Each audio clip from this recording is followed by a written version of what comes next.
What is good, YouTube? Big trust. It's your boy Andrew, and we're here for another episode of Everything Sports with Angel. And before we get started, just please go down to the description below. Follow me on Instagram, follow me on TikTok, leave a thumbs up, and please subscribe to my channel. We're gonna have some good content coming out. I promise you guys that. Just bear with me.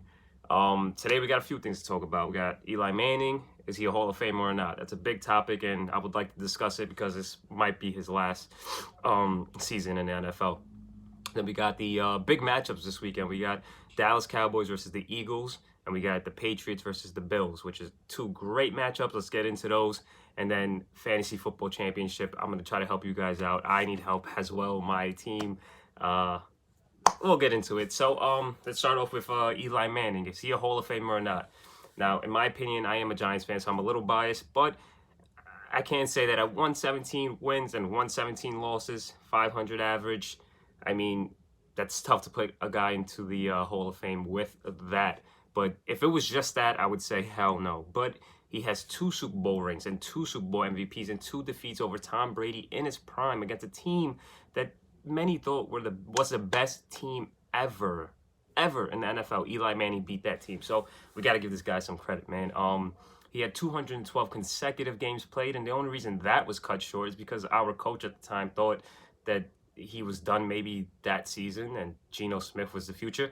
I don't know. But, I mean, 212 consecutive starts from your quarterback, that's something you want, man. That's something you want from every player. And to get it from the guy who's determining who's getting the ball and he's staying healthy, I mean, that's a big deal to me. Again, 2 Super Bowl rings, 4 Pro Bowls, 212 consecutive starts. And just making guys look good. I mean, David Tyree, that catch was a little bit of luck on it, I can say. But the throw in the second Super Bowl to Mario Manningham, no one gives that any credit. I mean, that ball was dropped right in his hands. He didn't have to do anything. He just caught it like this and set his feet. It was an amazing catch, but that throw was on point, on the money. Another thing, Odell. I mean, Odell left the Giants and he just went. Whew. I mean, OBJ on the Giants was arguably the best receiver in the league. I mean, and we're gonna blame it on Odell being injured this year, but Odell's been injured every season he's with the Giants. If not every, then most. I mean, I know he came out of the draft already hurt, and he didn't play the first 5 weeks in that year. So, is Eli better than Baker? I don't know. That's not what I'm trying to say, but in my opinion, Eli Manning is a Hall of Famer. Lock it in, put him in. Just give the guy his credit, man. Let him go into the sunset. Let's talk the matchups. Let's talk about the Buffalo Bills versus the New England Patriots. Now, the New England Patriots are going downhill, and they're going downhill quick. People think that they're just playing possum, and in the playoffs, they're just going to snap it back.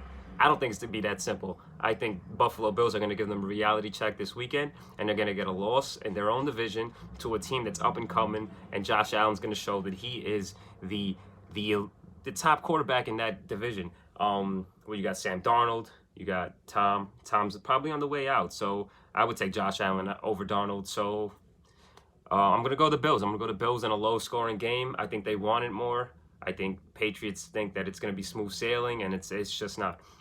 So I'm going the Bills. Now let's talk about the Dallas Cowboys versus the Philadelphia Eagles. Now this matchup, I mean, this should be easy. Cowboys should win this one. But for some reason, they might not. I mean, they're doing it to themselves. They're shooting themselves right in the foot. Dak's banged up on top of that now. So, beats me, man. I think the Cowboys are going to win. Philly has no offensive weapons besides Ertz.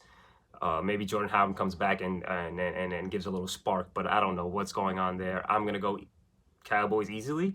But who knows, man? Who knows? I find it funny that both of these teams are struggling so much. But who am I to talk? I'm a Giants fan, and that's why I find it funny. But now let's talk about fantasy football, man. Fantasy football championships are here.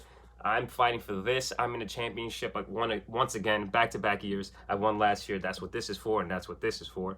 But I'm in it again, and Dalvin Cook is hurt. A bunch of people hurt, but Dalvin Cook's the guy who hurt me most. So let's talk about ways to replace him. Now, I drafted Madison, and I thought that guy was going to step right in, and if Dalvin is hurt and Madison was playing, Madison would be stepping in and doing exactly what he was. But Madison is hurt as well, and that really, really puts a damper on things. If Mike Boone is still available, go get Mike Boone.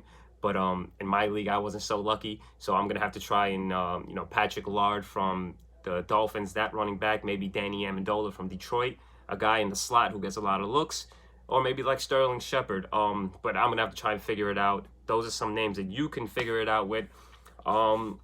And that's what I got for this episode. Now, thanks for listening. Go follow me on Instagram and TikTok. That's going to be in the description down below. Please subscribe. Tell your friends. I'm going to put better and better content out. I promise you guys, just stick with me. Thanks for watching.